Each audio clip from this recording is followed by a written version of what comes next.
Governor DeSantis, tonight as we speak, the war is back on in Gaza. Israeli tanks are on the move and have surrounded the home of the leader of Hamas. 8 Americans have been held hostage in the tunnels beneath Gaza for 60 days now. American troops and warships in the Middle East are under attack.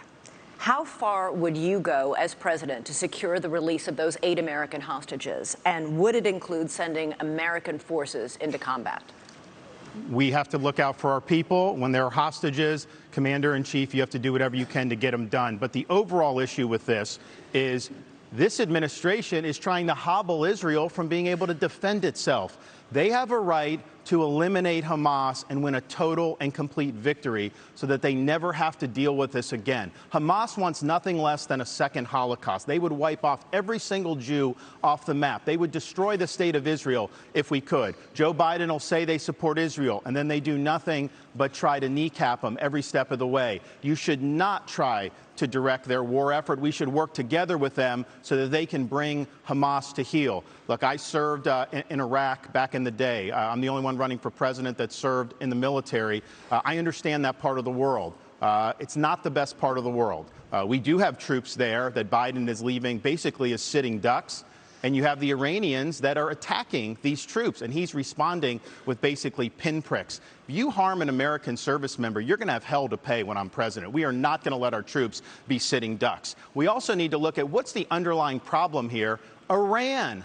Biden is doing nothing to bring Iran to account. You got to turn the screws on them. Don't let them have any oil revenue. The money they get, they send to Hamas, they send to Hezbollah, and they foment jihad throughout the Middle East. So Biden has empowered Iran just like he's empowered other adversaries.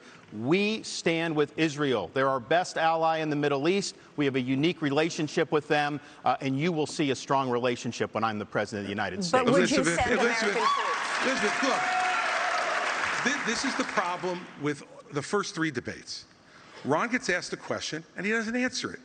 Your question was very specific. You said, would you send American troops as commander-in-chief?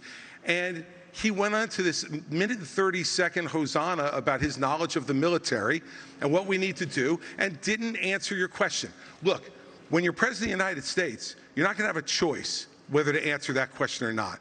Your generals, your Secretary of Defense, your Secretary of State, your National Security Advisor are going to present plans to you. They're going to look at you and say, do we go or don't we, Mr. President? And you can't give a 90-second speech about your military service, as laudable as it is. Would you send American troops in to rescue those hostages?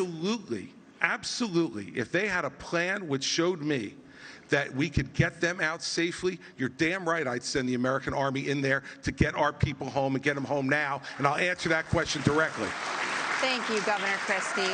Thanks so much for watching. Go to joinnn.com to find NewsNation on your television provider.